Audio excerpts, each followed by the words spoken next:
After an 0-2 start and much hand-wringing, the BC Lions are back to 500 and making some noise. Perfect timing to invite the Winnipeg Blue Bombers, the surprising Winnipeg Blue Bombers, to BC Place Friday night. Province Sports football reporter Lowell Ullrich joins us from his home in North Vancouver. LU, one of the interesting, quirky storylines of the week, Ricky Schmidt, the team's punter, was involved in a moped accident on Tuesday. He, of course, takes the moped from his home in Surrey to the Lions practice facility, and he collided with the car. We gather it's nothing more serious than sort of shoulder abrasions, skinned shoulder from sliding along the road. What does this mean, sort of maybe the bigger picture? I mean, Paul McCallum may assume all the kicking duties this weekend, LU. What does this mean for the long run, though? Can a guy in his mid-40s do all three jobs? I don't know, Jonathan, but I want to know what a moped is. I haven't heard that word in 10 years. Anyways, no, I think that it's an interesting dynamic. I mean, Paul McCallum says that what the arrival of Ricky Schmidt from the Saskatchewan Roughriders this year has meant to him is that his leg is fresher, and I guess you would figure that to be the case for a 44-year-old guy. I mean, it means that he's in a position to do all three jobs, but let's not lose sight of the fact that Ricky Schmidt has been a big part of the Lions' turnaround in the last couple of weeks in terms of the distance that he gives on kickoffs and allows their special teams to, start the other team further back on the field. So that's a huge loss. But you know what? Short term, this will work. Paul McCallum has done all three kicking disciplines for a long, long time. I mean, if you had to go through the entire year this way, I think it would be a problem because I think it would cause wear and tear on a 44-year-old leg. But I think short term, the Lions will get through this, but they'll be looking forward to get Ricky Schmidt back in the lineup as soon as possible because he has made a difference. You know what's funny about this, LU, is that last week we talked, of course, about Louis Passaglia, and we talked about how, a guy who had a similar career timeline to Paul McCallum had his greatest, most accurate season as a field goal kicker right at the very end. That seems to have been what's happened with McCallum as he's given up those sort of ancillary jobs and focused on field goal kicking. In the last couple of years, he's put up some of his best numbers. Yeah, you're right. And I mean, you keep thinking that this is going to be the end for Paul McCallum, 44 years, 22 years in the league. And you know what? I mean, I talked with him the other day. I mean, he just doesn't give you that sense. He's fiercely competitive. Even when he admits that Ricky Schmidt has the better leg, he'll say things like, "Well, I'm still more accurate." So I mean, you kind of admire the spunk in the guy because that's obviously what gets him through. And Louis got to 45.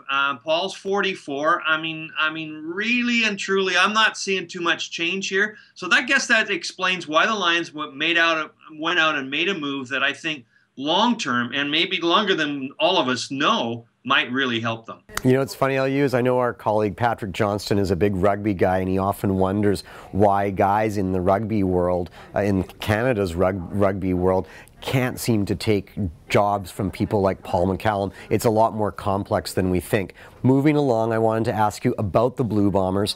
They've been a disaster, right? And things had to happen, and so in the off-season there were wholesale changes from the very top of the front office to the very bottom of the depth chart. In your opinion, what's been a key piece here for the Blue Bombers in their surprising start this season? Well, it seems right now, although they, as you say, when they blew it up real big, from the president, Wade Miller, on to the general manager, Kyle Walters. But the big move so far seems to be the addition of Mike OShea as their head coach. OShea, of course, a former special teams ace, a long-time player with the Toronto Argonauts, a first-time head coach. But he's really sort of instilled that sort of new millennium mentality involved. I mean, he's the only guy that I've ever seen who wears shorts to games as a head coach. I mean, he's not the Dick Nolan button-up with the tie kind of guy, not by any stretch, but he's really gone, new school, I guess.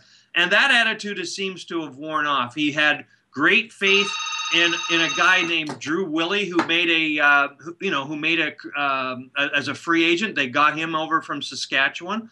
That was a big addition too. But OShea and his attitude, I think, is the big deal here.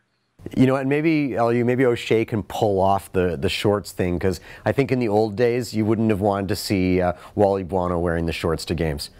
No, I think it was enough when he was wearing the Perry Como sweaters to games. I think from a fashion plate, I'll stick with O'Shea over Wally when it comes to that. That's so awesome. Okay, last week, of course, the Lions, as they got back to 500, they whipped the Montreal Alouettes, and it was really comprehensive, wasn't it? It was offense, defense, special teams. They really left no stone unturned. But we should mention Manny Arceneaux, of course. You've written about him recently. He had ACL surgery in the offseason, made a stunning and quick recovery from it. Then in training camp, breaks a bone in a hand. It looked like a cursed year for Manny Arceneaux. Last week, 3 touchdown receptions, nearly 150 yards receiving. What is it with this guy? Well, I think this is a guy who understands his role and understands that maybe it's his time to lead, his time to dominate. I mean, he was at the, kind of learned at the knee of a Geroy Simon in years past and realizes, you know what, I've got to step forward. And there's a lot of guys on this team this year are kind of doing that. Andrew Harris, I noticed that too. But Arceneaux is certainly a key. I mean, he benefited by the fact that the Alouettes sort of ran a lot of one-on-one, man-on-man coverage. And Kevin Glenn says, here's the ball, you go catch it. I don't know that he's always going to get that. He's going to get, he's going to now be the subject of double coverage in a lot of cases because they have to put 2 guys on him. But you know what?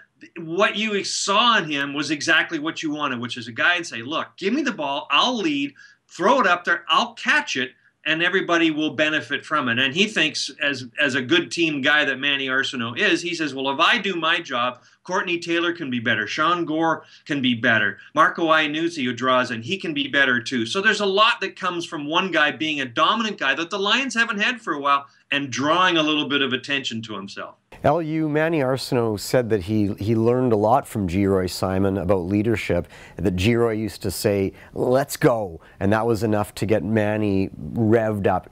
Now Manny wants to take that to his teammates. Interestingly enough, of course, Friday night, Geroy Simon has his number 81 jersey retired by the Lions. Was there ever any doubt that this was going to happen, LU? Well, no, I really don't think there was any doubt, to be truthful about it. I mean, yeah, we all, I think, as fans and people who watch the team say to ourselves, oh, it would have been great if he just played his last game for the Lions and then, just sauntered into retirement. But, he wanted another year. He got one. He got a Grey Cup ring. Didn't have a productive year, 2 touchdowns in the last game. You probably can't go out any better than that. The Lions, once they saw the feedback and the pushback I think they got from the fan base, they realized that, look, we've got to do something and do it now, not 2 years from now. Now, even though, Geroy's getting paychecks from the Riders right now. It was the right thing to do. It's a good move. And you know what? I guess it's sort of, and they live happily ever after, as the fairy tale goes. Well, it's funny, LU, when you look at the relatively quick turnaround after Geroy's retirement, when you translate this to the Canucks, I've often said that, when the Sedins play their last game, they should actually do their jersey ceremony literally right after the game. They shouldn't wait to invite them back. Of course, that won't happen, but I like the idea. I guess it's always better to remember people when they can be remembered as opposed to when we're not here and none of us can remember it. Absolutely. Folks, check out Lowell Ullrich's work at provincesports.com and in the pages of the Province. Of course, Friday's the full Blitz section, including Angus Reid's column, and much, much more online. Friday at 1 p.m., LU hosts his live chat at provincesports.com. We hope you'll join him. LU, thanks a lot.